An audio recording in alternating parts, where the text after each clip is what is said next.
میں نے دروازہ بند کر دیا اور قمیض ابھی بھی گیلی تھی اور میرے ساتھ چپک گئی تھی۔ میں شرم کے مارے باہر نہیں نکل پا رہی تھی، پر میں نے سوچا کہ انکل نے جو دیکھنا تھا وہ تو دیکھ لیا ہے، اب ایسے ہی باہر نکل جاتی ہوں۔ انکل نے مجھے نکلتے ساتھ ہی دوبارہ دیکھنا شروع کر دیا اور کہنے لگے کہ میں بہت خوبصورت ہوں اور ان کے سامنے اپنی یہ خوبصورتی چھپایا نہ کروں۔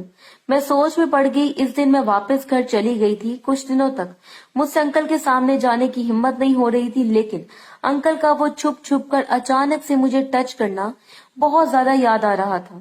مجھے شاید ان کی عادت ہو چکی تھی۔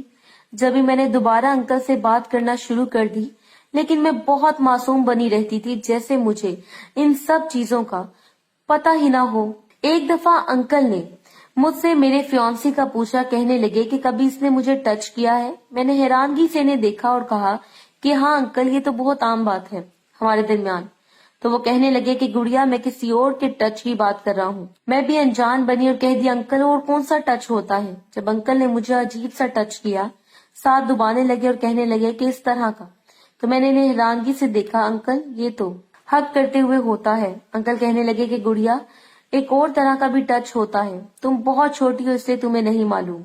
میں اندر ہی اندر مسکرانے لگی تھی اور چپ رہی۔ کچھ دن کے بعد میرے گھر والے میرے کزن کی شادی پر چلے گئے تھے۔ میں اپنے پیپرز کی وجہ سے گھر پر ہی رک گئی تھی۔ ایک آنٹی میرے ساتھ سارا دن رہتی تھی اور گھر کا کام بھی کرتی تھی تاکہ میں اکیلی نہ ہوں، لیکن رات کو وہ اپنے کوارٹر چلی جاتی تھی جو کہ ہمارے گھر کے اوپر بنا ہوا تھا۔ میرے امی ابو ایک ہفتے کے لیے گئے تھے۔ میں شاہد انکل سے فون پر گپ شپ لگاتی رہتی تھی۔ ایک دن شاہد انکل نے مجھے بتایا کہ ان کے گھر پر کام ہو رہا ہے جس کی وجہ سے انہیں رہنے میں مشکل ہوتی ہے۔ میں نے اپنے ابو سے بات کی تو انہوں نے مجھے کہا کہ شاہد انکل اب میرے ساتھ ہی رہیں گے۔ میرے ابو کو ان پر کافی بھروسہ تھا اور پہلے تو میں ڈر گئی تھی کیونکہ مجھے شاہد انکل کی نیت کا پتہ چل چکا تھا، لیکن پھر میں نے ہاں کر دی اور شاہد انکل اپنی بیوی کے ساتھ میرے پاس آ گئے۔ ان کی بیوی کا سارا دن موڈ بنا رہتا تھا، پر انکل مجھے اگنور کرنے کا کہتے تھے۔ ان کی بیوی روز اپنے میکے چلی جاتی تھی اور انکل اور میں اکیلے رہ جاتے تھے، پر کام والی آنٹی ہوتی تھی اس لیے مجھے سہارا مل جاتا تھا۔ ایک دفعہ ہم لانچ میں بیٹھے تھے جب انکل نے جان بوجھ کر دوبارہ سے ایک ٹاپک چھیڑ دیا کہ میرے فیانسی نے ابھی تک وہ سب کیا ہے یا نہیں۔ میں نے پھر سے انکل کو کہہ دیا کہ انکل مجھے آپ کی بات کی سمجھ نہیں آ رہی کہ کوئی اور بھی ٹچ کیا ہوتا ہے، مجھے تو ایک ہی ٹچ کا پتہ ہے جو بھی آپ کرتے ہیں، میں نے معصومیت سے کہا۔ انکل نے میرا مذاق اڑایا اور کہنے لگے کہ گڑیا، اس ٹچ سے تو کچھ بھی نہیں ہوتا، اصل مزہ تو ایک اور ٹچ سے آتا ہے۔ میں ان کی بات پر چپ رہی کیونکہ اب حد پار نہیں کرنا چاہتی تھی، لیکن انکل مجھے زبردستی ایک غلیظ ویڈیو دکھانے لگے۔ یہ ویڈیو میں اس لیے بات کر رہا ہوں تاکہ یہ ویڈیو دیکھوں۔ ویڈیو دیکھتی ہی رہ گئی، اتنے میں مجھے کام والی آنٹی کی آواز آنے لگی اور میں انکل کے ساتھ اٹھنے لگی، پر انکل نے مجھے کھینچ کر دوبارہ اپنے ساتھ بٹھا دیا۔ میں نے انکل کو کہہ دیا کہ انکل، کام والی آنٹی نے اگر اس طرح ہمیں دیکھ لیا تو تماشا بن جائے گا۔ انکل نے تھوڑی سی حرکت کی اور مجھے واپس چھوڑ دیا۔ میں اپنے روم میں چلی گئی تھی اور اپنا سانس بحال کیا۔ اس دن کے بعد سے مجھے عجیب سا احساس ہونے لگا تھا۔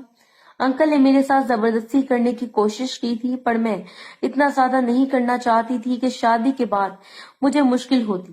میں نے انٹرنیٹ پر دیکھنا شروع کیا کہ کیا کام کرنے سے شادی پر کوئی اثر پڑتا ہے یا کسی کو کچھ معلوم ہوتا ہے، لیکن مجھے انٹرنیٹ پر طرح طرح کے عمل ملے تھے جس کے انسان کے کام کا کسی کو بھی معلوم نہیں ہوتا تھا۔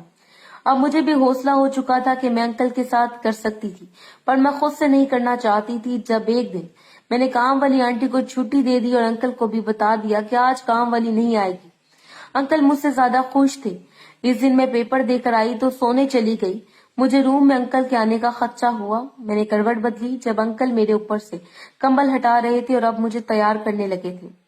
میں نے ایک سسکی سی لی۔ انکل نے اپنا کام کرنا شروع کر دیا۔ میں نے آنکھ کھول دی تو انکل ڈر گئے کہ میں کچھ کہوں گی، پر میں چپ چاپ سب برداشت کرتی رہی۔ انکل مجھے کہنے لگے تھے کہ مجھے مزہ آئے گا اور وہ زیادہ وقت نہیں لگائیں گے۔